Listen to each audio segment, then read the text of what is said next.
welcome to the Fishing Daily Tech Talk podcast with your host, Oliver McBride.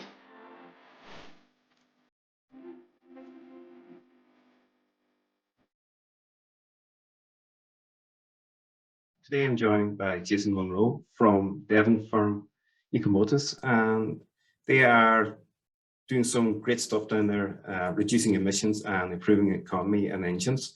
So we're going to talk about a few recent projects they've done, and Jason's going to tell us more about the work that they're doing. Welcome, Jason. Thank you. Hi there. We're down in Bovey Tracy in Devon. We're quite passionate about our view with the fishing fleet.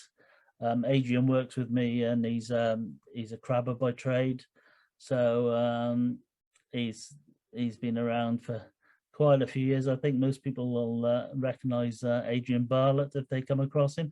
But no, we've basically been at this little game now for probably coming up for 20 years. And Adrian's been with us 2 years now. And he's been helping us to push it in the right direction with all our certification. So we've used RENA as our type approval company. And also we've got accreditation for exemption from the MCA. So that's quite a nice step forward. That's probably thrown us right off track. So let's go back to my background. Dad had a garage for a while. I did my apprenticeship with my father.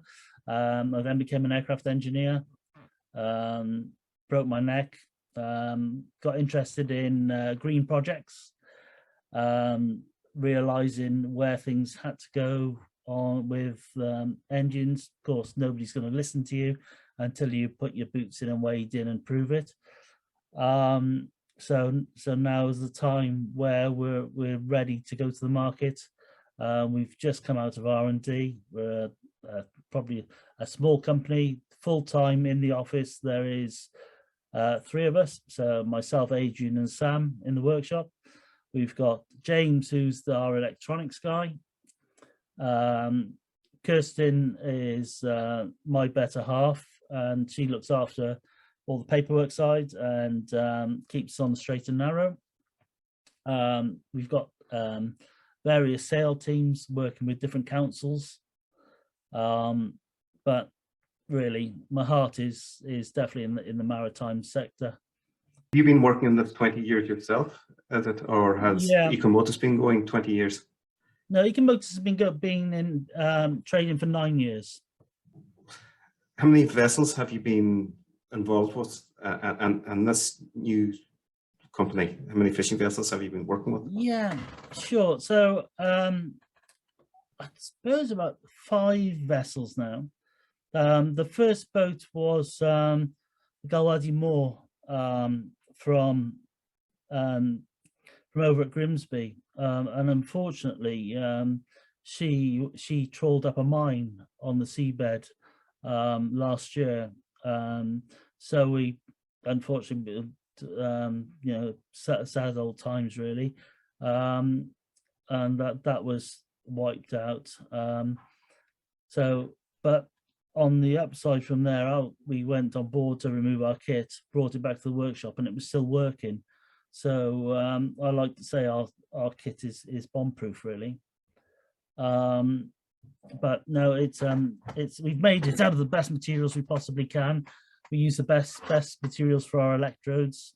The next boat was another one in Grimsby. That was the Ingenuity. That unfortunately still hasn't been commissioned. She is. We were waiting on an electrician who. Of course, we're down in Devon. Grimsby's a fair old trek away. So we're waiting on an electrician to supply us with 24 volts power supply at 20 amps. And we never saw him because of COVID. So realistically, that's still sitting on there waiting for us to remove it or re-establish it with possibly the aid of fast funding, which is available from tomorrow in England. The Emma Jane, she's been on about the same period, so just over the 2 years now. She's running well. They're saving a lot on maintenance, engine oil staying clean. She's saving, as we say, more than 10%. She's probably saving 15 to 20% on fuel costs.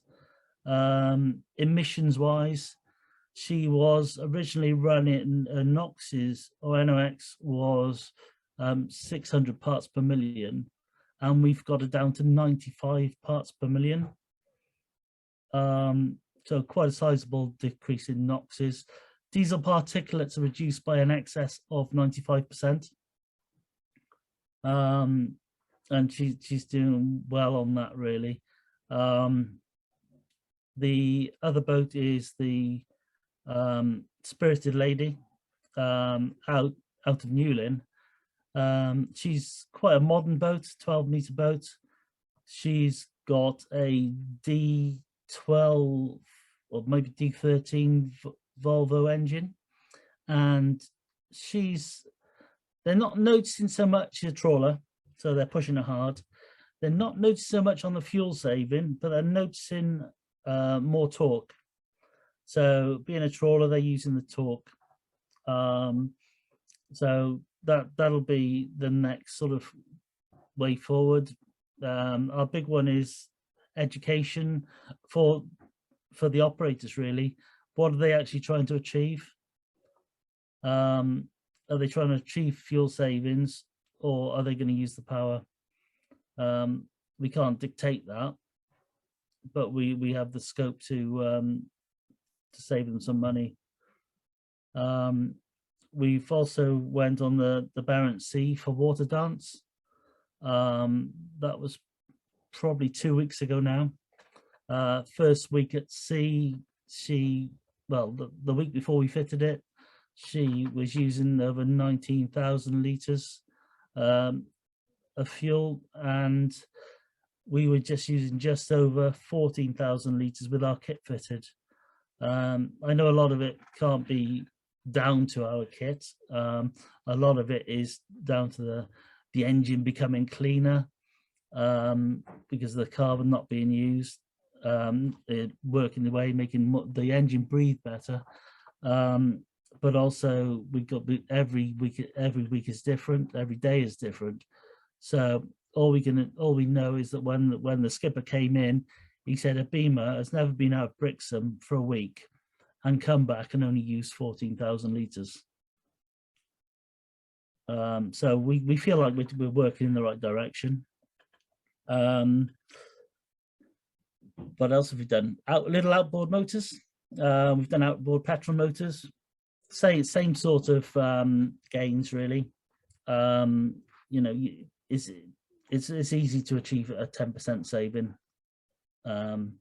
So my thoughts on it are, if we can get a 10% saving across the fleet, that not only is that a massive saving in CO2, but financially it makes your cut on the cost per kilo of fish that much cheaper, and also your CO2 tons or kilograms per kilo of fish that much cheaper as well, or that much better for the environment.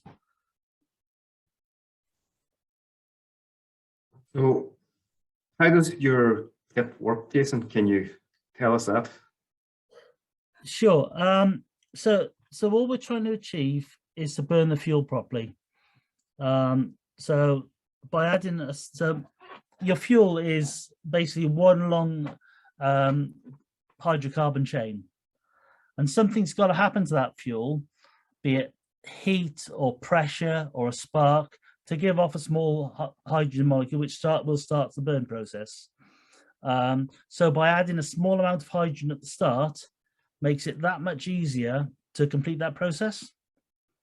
So by doing that, we get as close to 100% burn as we possibly can, as opposed to the 40% unburnt fuel, which is happening in a relatively good engine.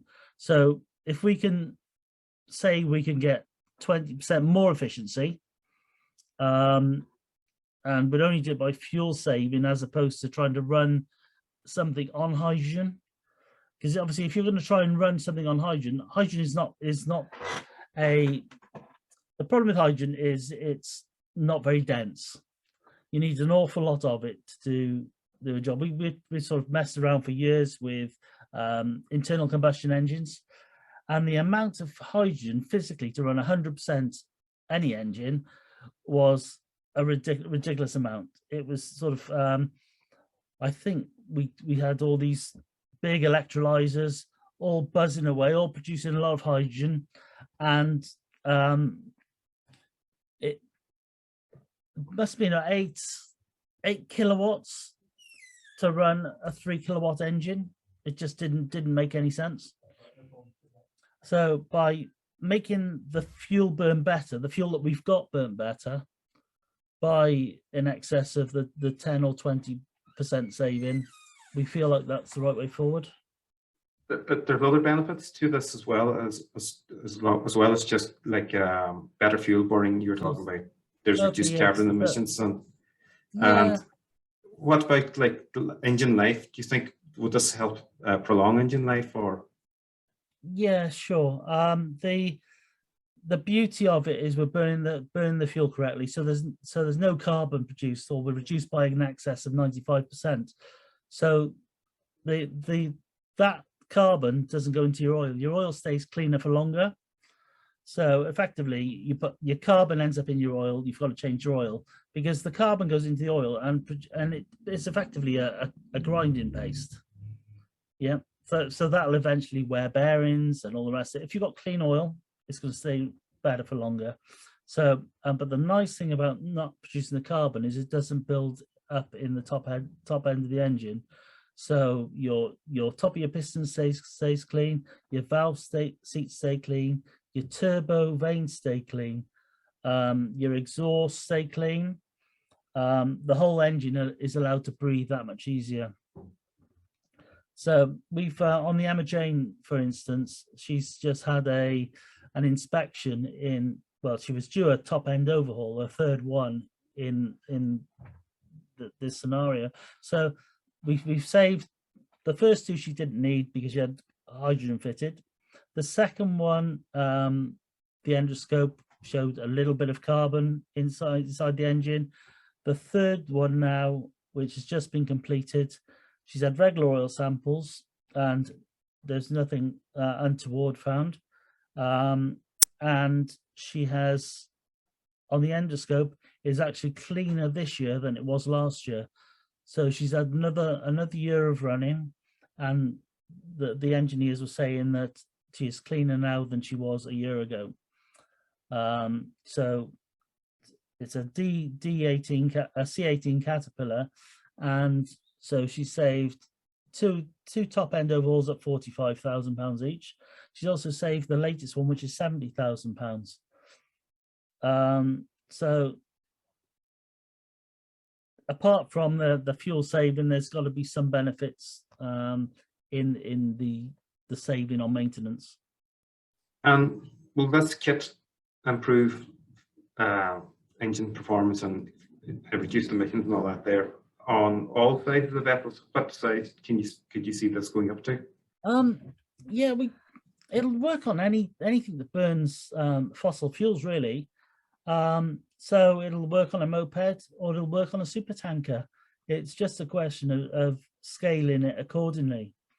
We went to Southampton we're obviously not in class yet to fit on coasters. So we went to see a 3,500 ton coaster, which had a big old Mack engine, MAK engine. So we sort of working out the size of kit that we needed to put on it, but it was nothing that wasn't doable. So we see that as our future projects. So once we've just scaling up and scaling up. We've also got a lot of interest from America, where their coasters are used a lot more than they are in this country and around Europe. So there's a lot more interest, and I'm not going to say it's an easier way to market, but people do seem to get the idea a lot more. So every engine, will the kit have to be personalized for every engine? Yeah, Every type of engine absolutely. out there, yeah. Yeah, so every engine has to be optimized to what we put into it. So we supply enough hydrogen to burn the fuel correctly. So every time there's whether it's on idle or flat out and everything in between, we have to adjust the amount of hydrogen fed into the engine. So there's a sweet spot. If we put too much in, the NOxes will increase. If we put too little in, the NOxes will also increase. So it's that sweet spot in the middle. And by only using hydrogen, that sweet spot is increased as opposed to using hydrogen and oxygen. So we can put more hydrogen in to do a better job, really. This is all happening in your own company. You're building the kits and all that yourself? Yeah, sure. We outsource our cylinders to be welded for our electrolyzers. They're welded by a company that make the tracked vehicles for the RNLI. So they're not nice, all nicely put together, all built under ISO standards. The electrodes at the moment are we have them platinum coated. So they're platinum coated titanium, purely for longevity. We could put a stainless steel electrode in and it achieved the same thing, but it would only last maybe 6 months. But we would expect the titanium platinum electrodes to go on for probably 3, 4, maybe 5 years. So we just try and put the best products we possibly can into it. And for fishing vessels, you're talking about there's the fast funding. Who can apply for that, or who can benefit from that? Okay, fast funding is an English initiative from the government. So any fishing boat can apply for it.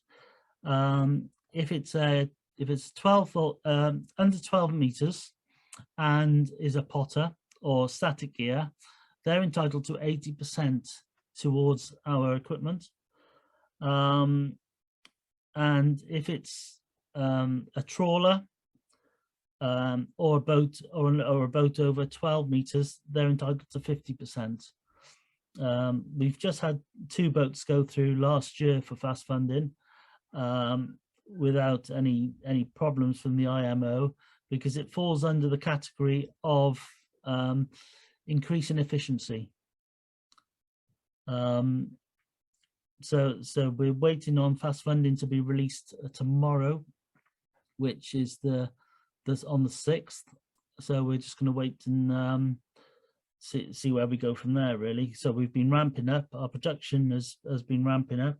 Electronics are being put together as we speak. We probably can make 5 sets of electronics a day. So we're just waiting for the orders to come in now, and we can push it and clean up the fleet a little bit, and hopefully save the skippers and crew a little bit of cash as well.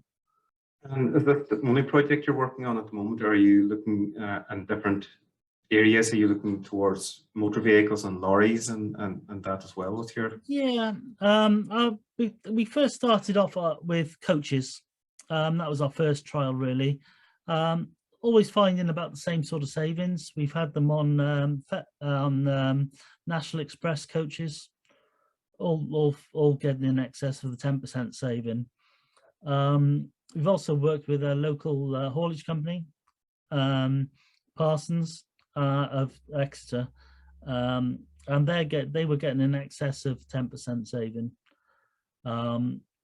We've tried taxis But our trouble is with the Energy Saving Trust, really, in over here, is that they want us to test for every vehicle type and every engine type. We know a diesel engine's a diesel engine, and what we put into a diesel engine will make a difference.